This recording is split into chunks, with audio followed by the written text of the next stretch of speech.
So I don't know if it feels like the walls are closing on the season. It's just, it's a very different situation for us being from Canada than from people living in Belgium.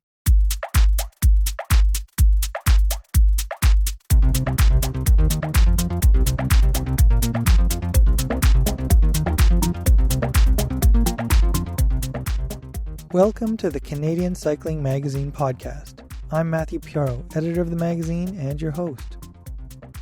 You just heard Maghalie Rochette. She's the Canadian and Pan Am cyclocross champion, and she's been racing in Europe since early October. In the past 2 weeks, things have gotten tougher for Rochette. Cases of COVID-19 are growing in Europe. Countries have entered lockdowns. Some races are getting cancelled, but oddly, others are forging ahead. I spoke with Rochette recently, on the Monday following Koppenberg Cross, which she had raced. She was in her camper van that carries her entire support crew. That is, David Gagnon, Rochette's partner, coach, mechanic, and it's probably fair to say general manager of Team Rochette, and their dog Mia. It's a small, nimble operation, but they are wrestling with some big questions. They had come to Europe to race for months, which is a challenge for North American riders in the best of times. Now, they are wondering how safe it will be for them if they continue on. What if one of them should fall ill? How long will racing continue? From a distance, it might be easy to say, well, if you don't feel comfortable, you should just leave Europe. But remember, cyclocross is Rochette's job. Right now, there's not enough high-level racing on this side of the globe. If racing continues in Europe, and if she doesn't participate, it will have a negative effect on the next season. Rochette gets into these and other dilemmas. Rochette also talks about racing at the Mountain Bike World Championships in October, her creative projects, and even board games. Maghalie Rochette, it has been a nutty week. This past weekend, you raced Koppenberg Cross, but that wasn't part of your original plan. What race had you intended to do? Yeah, so you're right. Koppenberg wasn't our original plan. Our original plan was to race somewhere in Spain. So there was a UCI race in Spain, but on Wednesday night or Thursday morning, I forget, but I think 48 hours before the race, they announced they would cancel the race because of COVID, the COVID situation in Spain. So we quickly changed our plan and headed towards Koppenberg. That's kind of the theme this year. It looks like it's easier for things to go to plan if you don't actually have a plan. So that seems to be how it works this season. I want to talk more about the racing in a minute, but I want to talk actually right now about the changing plans. It's the Monday we're speaking right after Koppenberg, and you had an email go out recently, your newsletter, and you're wrestling with a lot of big questions right now. Do you keep racing? The COVID cases in Europe are going up. Does it feel like the walls are closing in on your racing season? You know, yes and no. It's a really strange situation because since last night, so on, I think they announced it on Friday evening, but as of November 1st, so as of last night, Belgium is now into a lockdown. France was already into lockdown since Friday. What's really weird is like everything is closed. Business are closing. Like people can't get out of their homes. But it seems like cyclocross races are still happening, which is in a sense like a really cool thing, but at the same time really absurd, in my opinion. And so I don't know if it feels like the walls are closing on the season. It's just it's a very different situation for us being from Canada than from people living in Belgium. If I lived in Belgium, it would be really simple. Like it's really easy, even if it's in a lockdown, but you can still race. Like if I was at home and the race was 45 minutes from home, it would be simple and I would have all that I need in my country and I would feel safe there. And like all these things would be very simple. But in our situation, we're not from there. we don't speak the language. We don't have a place to stay. We don't really know where to go. If the races are canceled, we have to find another place to stay. It's not like we just stay home. So it's a very strange situation to be in. And honestly, we don't really know what's the right thing to do right now. Yeah, so very, very weird. What is the best case scenario, or what is the plan A if you could keep racing and keep finding places to stay? I should mention you guys are in a camper van, so you're very mobile. But what's the best case situation, do you think, at the moment?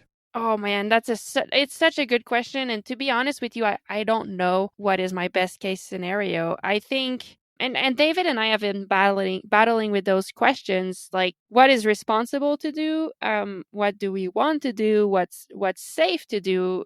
But when I was back home, I wasn't really scared of catching the virus. But when we're here and it's like the worst country I think on earth right now in Belgium in COVID cases. And if we catch it here, we don't have the same like safety plan, if you want, that if we were at home. Like if let's say David catches it and he has to go to the hospital, and then I can't visit him and I have to take care of like the camper van and I don't know where to go, and like it's a really hard situation to be in. So we're trying to be extremely careful with that. So a part of us is a little bit scared of that.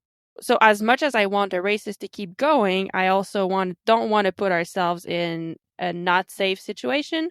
So yeah, I like it's such a hard thing to say, like what is my best case scenario. At the same time, like I'm already here and I'm feeling good on the bike. I'm in good shape right now. So I'm excited to race and I feel lucky every time I get to be on a start line. So a part of me wants to keep racing. Other part of me doesn't really know if that's the right thing to do.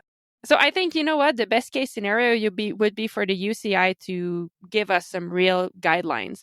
Because that's another issue we've been facing. Like we've been losing so many UCI points this year. So I'm here, so it's not that bad. But everyone from North America, we have had 0 races. So it would be a bummer if we don't race at all. But Belgium keeps racing. And then next year, we start the season being ranked 100. That would be really hard considering I started the season being ranked in 3rd.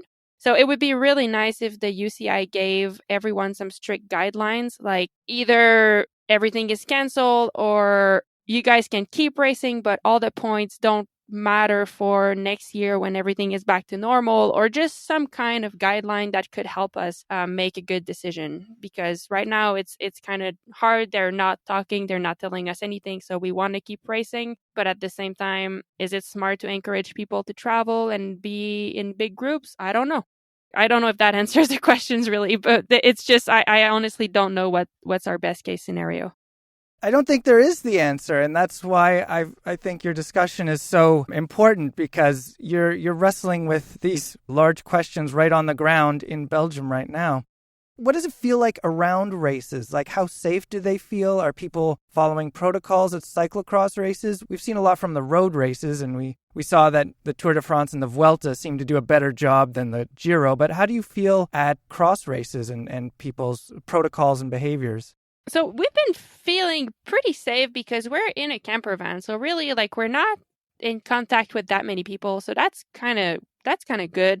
I have to say, though, I did the mountain bike world championships at the beginning of October, and that was extremely well done. Like everyone had to do a COVID test, multiple COVID tests, like one to get into Austria, then another one to get your accreditation. Everyone had masks, and it like the entry on the site was very limited, so not a lot of people were there. I felt like that was really good. At the Belgian races, I think they try, but at the same time, like they've never asked for anyone to have a negative test. They do take your temperature when you get on site, but that's it. You don't really have to show that you have a test.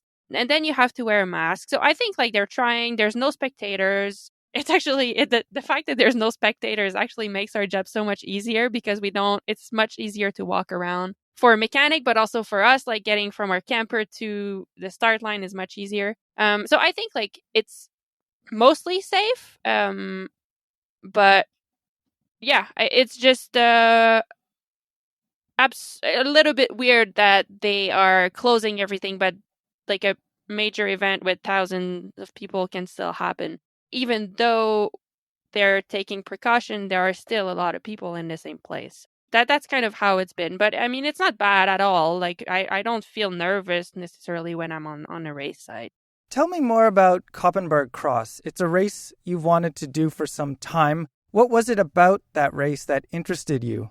I actually like hilly courses, and I don't know what it was, but I guess it felt like a kind of a race that you hear about a lot, and the Koppenberg is like this mythic climb, and it just looked like a cool place. And for 2 years ago, when I came to Belgium for a while, we were staying really close to the Koppenberg, so I was hearing all about it from the organizers, and I don't know. I just kind of always felt like it was a cool race and I wanted to do it. It's also one of those that I've been watching from home a lot because it's usually the week before our nationals or our Pan Am. So, and somehow, like, there's always, it's starting to be crappy weather at home. So it's usually like I'm riding the trainer, and I've always, every year I watch that race. So somehow I wanted to be part of it.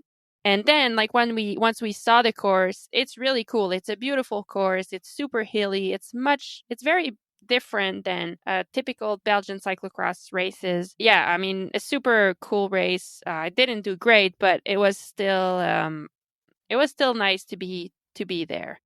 I want to look now at the two races before Koppenberg. On October 24th, you were 8th at the Super Prestige event. And October 18th, you were 2nd at the Bern installment of the Swiss Cyclocross Tour. A Dutch rider, Denise Betsema, was ahead of you in both races. And just to remind listeners, Betsema served a 6-month ban for testing positive for steroid use. You've been critical of the way Betsema's case has been handled, and now you're racing with her. Do you have any interactions with her, like other than on the race course? Not really. I think she is aware that I don't agree with what she did.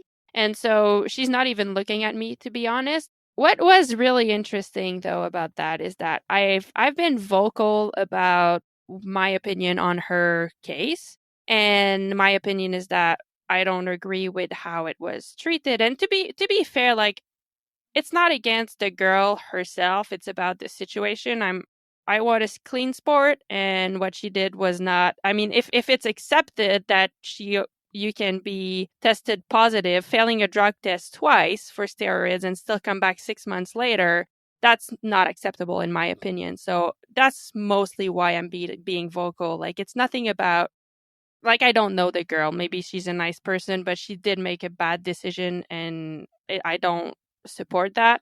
So I've been very vocal about that on social media. And what was really interesting to me is that after I talked about it on social media, some Belgian riders that I race with came to see me and said, "Wow, thank you for saying that.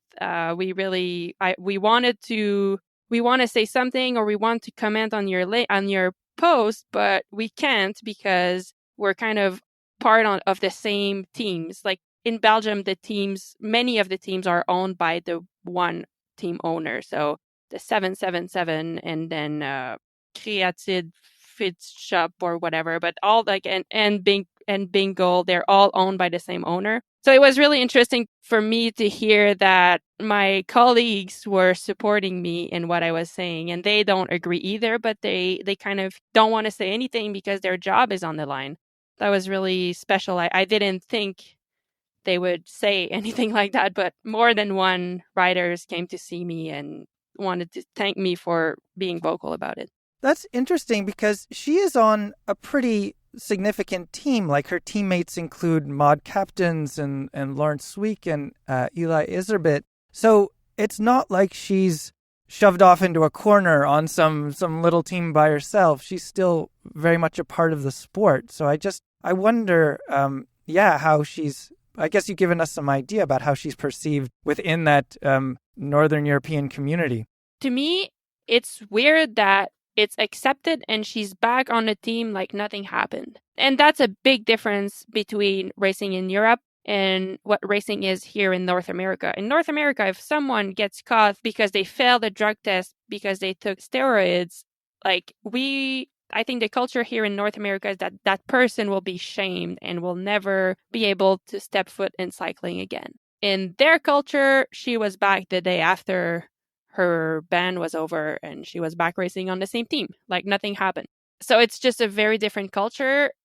And that's why I was surprised that some of my fellow racers, like people I race against, came to see me and supported what I said. That was like, I was really surprised about that. But that was cool to hear that they were thinking the same thing as I was. You brought up the idea of differences between European racing and North American racing. This is the time of year that you are usually in North America. You should be defending your Canadian Maple Leaf jersey right now, or about this time. And you should also be defending, if everything was normal, your Pan Am Championship jersey. Is there anything you miss from the old North American cross schedule, other than, say, defending the jerseys? Is there anything else about racing here that you might miss? Oh, yeah. I mean, everything. I love racing. I love racing in North America. I miss, I miss when you get there on a Friday night and everyone's there, all the teams, and you can just mingle with people and chat and like exchange stories and like everyone's helping each other. And it really is a community here. Well, in North America. So, I mean, that I miss that. I miss the people. We have some fun venues, some fun courses. I miss it a lot. But that being said, we are starting to enjoy it a lot more here in Europe. I mean, a lot of things are really different and difficult, but we're starting to know more people. So it's not like we're as alone, as lonely as we were. So we're starting to have somewhat of a community here. And I feel like the other riders in the peloton respect me a little bit more now. And I'm able to chat with them before the race briefly, but I feel like I belong in the peloton a lot more. And that's been really cool. But yeah, for sure. I mean, in North America, we've been all racing together for years and we're all friends. So it's really, I miss that. I miss I probably will mess up that word, but the camaraderie of North American racing. I miss that. Yeah. Maybe you could talk more about that development with your relationship with Europe, because I know you used to go maybe shortly after Christmas and you try to just keep it short and focused because Europe in January is kind of a bummer. And it was often you and your partner, David Gagnon, as your own sort of team. So tell me more about how you've become more comfortable with just being in Europe. 2 years ago, we tried to spend 3 months here. And after a month and a half, we couldn't handle it anymore. So we went back home. And so last year, we tried a different strategy and we came for a little bit. So we would come for 2 weeks at a time, do 1 or 2 races, then go back home and do a few back and forths. But this year, that was not possible. So we're here, and until further notice, we're here. But the one thing we figured out is that if we're able to spend a nice week and have good training, then it's much easier to stay positive and keep a good momentum going. And so when we get to the races, we're feeling happy, feeling fit. We're just in really good vibes. And so it's easier to race when you're feeling like that and when you're in those good conditions. For us, what that means is sometimes we will drive more if that means we can be in a nice place to train all week. Instead of staying in Belgium when it's raining and cold and we have to ride the same bike path every day. So yeah, I mean, that's one thing we've been doing this for the last month, and it's been really, really fun. To be honest, it's been our best trip in Europe so far. I think we're slowly trying to figure out what works for us. I mean, that said, it's still not as easy as when we're back home. It's little details, but if you're not in a very positive mindset, those small details can break you. So for example, they don't have tech guides here for their races. So the race is in Ruddervoort, for example. So you map Ruddervoort on your phone, but then you show up there and there's no more indications. So you have to find where the race is. And it's usually not in the park, so it's not easy to find. You drive around town and then you finally find signs that point you to the race. But sometimes it can take 45 minutes to actually get to, once you're in town, 45 minutes to find the actual race. And then when you find the race, you still didn't find the parking because you can't park on the race course. It's usually not possible. So then you try to find the parking. And then for that race, for example, in Rudevord, we did find a parking. And once we did, they told us, oh, well, no, that's the parking for women, but you're from Canada, so you're going to have to go in the juniors parking, which is like 2 kilometers further away. So it's small details, but it makes everything a little bit more complicated. There's just hurdles before even getting to the start line. And if you're not in a positive mindset, those can just break you.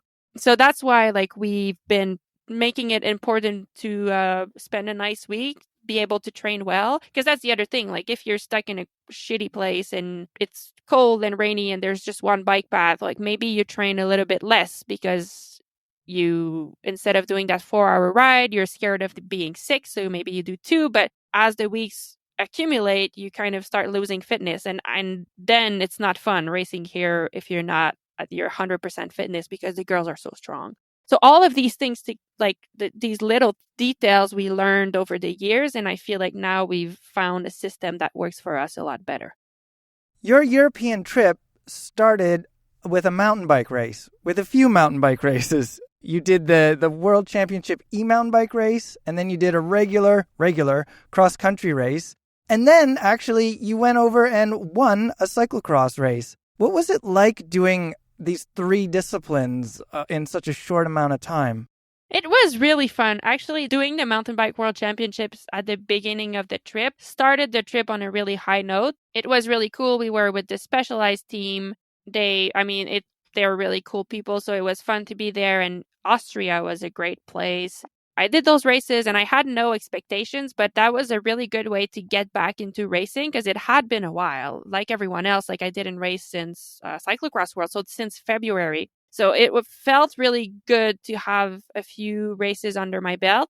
And then like we were leaving the cross-country mountain bike world, and we were going to go towards Bern, because we know we wanted to do a race in Switzerland there the week after. And as I'm driving, someone writes to me on Instagram like, hey, are you doing that race, like the Steenmoor race in Switzerland? And I said like, oh, well, no, because I thought it was the same day as the cross-country mountain bike worlds. But then I looked it up and it was the day after. So we were like an hour away from that venue when we figured that out. That's the nice thing about having the camper. We just decided, all right, we'll just like sleep there on the race site and race there in the morning. So yeah, we did that and it was really cool. Then I felt really good on the cyclocross bike. It felt good to reconnect with those feelings. And yeah, I mean, it just started the trip on a really, really high note. And it kind of confirmed to us that having the camper van was a good move, because it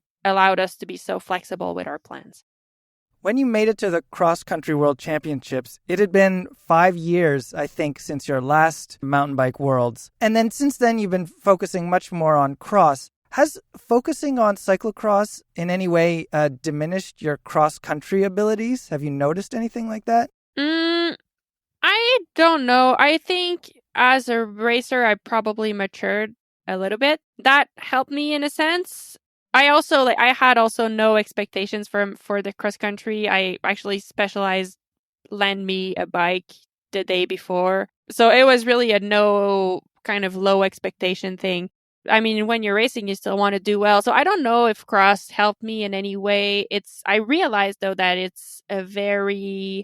was a very different effort, especially that course had a lot of climbing. So it was like long climbs that were super steep. And in cyclocross, I train a lot more for punchy stuff. So real like short sprints and short accelerations, whereas the mountain bike worlds was like some 5 minutes, like steady and then downhill and then 5 minutes again. It's very different, but at the same time, like pedaling a bike is pedaling a bike. So you're kind of, I felt ready enough to be part of that world championship group. Off the bike, you've been pretty busy this year. You've put out a book. You've done a series of skills videos. You have a podcast. What drives these creative projects? Yeah, that's a good question. We had time this year, I guess. We had time so that's one thing. But also, I enjoy doing those little things. So the photo book was mostly as a hobby. I started taking pictures and photos, and I kind of gave myself a goal that I wanted to create a book at some point. And that goal was kind of a way to challenge myself and force myself to keep practicing and always keep taking photos. Having that goal in mind just helped me to like keep up with the hobby and just keep learning. That was really a fun thing to do. And then I figured like might as well sell it and raise funds for the CX Fever. The podcast is something I had in my mind for a long time, like 5 years ago maybe, and I actually bought equipment before, and then it all got stolen one time when our house got robbed.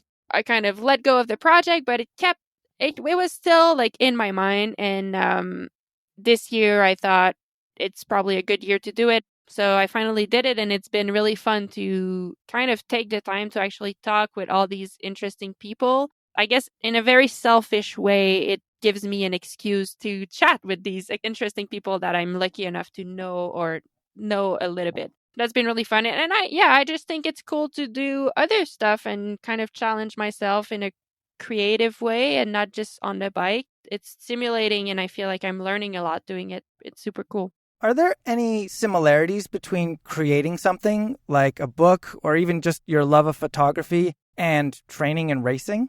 Yes and no. Like it's for me, I see it as different things, but at the same time, it's both outlets help me to grow, if that makes sense. So I can challenge myself in cycling and racing, and I can challenge myself in trying to improve my photography or trying to do a better interview when I talk to people. So it's always for me a way of learning continually. I've always had a creative side. I'm not like a good artist or anything like that, but I enjoy challenging myself creatively, and I admire artists and creative people a lot. On the bike, I get to challenge myself in many different ways, like physically and mentally, but I don't feel like it's challenging me creatively as much. So those outlets help me to do that. One of your traveling companions in your camper van is Mia, your dog. How is she enjoying Europe? You know what? She's actually, I think she looks like she's loving it. That's another thing that COVID changed our plans on, because we had a puppy, we had her in April, and then our plan was when we got her, we asked our parents and our close contacts if they could keep her while we were going to race for 2 or 3 weeks at a time in Europe. And people said yes. But now, this time, we realized that if we were going to Europe, it might be for a really long period of time. And we didn't want to first impose that on people. But also, she's still pretty young. She just 8 months now. So we thought if we leave for 3 or 4 months while she's just 8 months, that's a long period of time to be away from her. And she's still kind of doing her education, if that makes sense. So we wanted her to be with us, and we decided to bring her. So it's been really fun to have her for so many reasons. A dog is always happy. A dog is simple. If we're not feeling well, she's always smiling. She's always goofing around and running around. So it's a reminder that like what's really important. It changes your perspective when you get nervous or whatever, and she's there goofing around. You're like, oh, well, I guess she's right. Like it's not, it's not like the world's not ending. It's all good. I think she also encourages us to do something while we're in Europe, because that's the other thing. Sometimes it can get boring. Let's say you only have a 2 or 3 hour ride in a day, and then that's it. Like you have nothing else to do. But with her, there's always a little more. Like we go for a walk in the morning, then we go training, then we play with her. We have like, there's always something. So she keeps us busy. For example, today we just went on a big hike in a mountain. We probably wouldn't have done the detour if she wasn't there, but now she's here. So we did it, and it's like such a great memory that we created because she's here. So it's been really fun. Apart from training and dog walks, I think I saw a photo of you and David playing cards to pass the time. What card game was that? Oh, we play a lot, but for the last 2 days, we've been playing Skip-Bo. We brought a few board games that are easy to travel with. We've been doing that for a few years, and it's kind of nice, sometimes like if you don't have anything to do, you'll just look at your phone for hours, and that's not very stimulating. Board games are cool, and we've been playing a little bit. Is it competitive? We're both pretty competitive, but we keep it friendly. I'm almost afraid to ask who wins more. Last night David won, and the night before I had won. So we're even for now. But David, David is really good at board games, so I have a really strong opponent. Maghalie, thank you for your time. I hope it's easy to wish someone good luck, with races, but I feel like I'm wishing you even more luck with just all the challenges you face now in Europe, and I hope it goes smoothly and safely for you. Thank you so much. I appreciate that. And hello to everyone in Canada. Thanks for following. And yeah, thank you for doing that, Matthew. That was fun.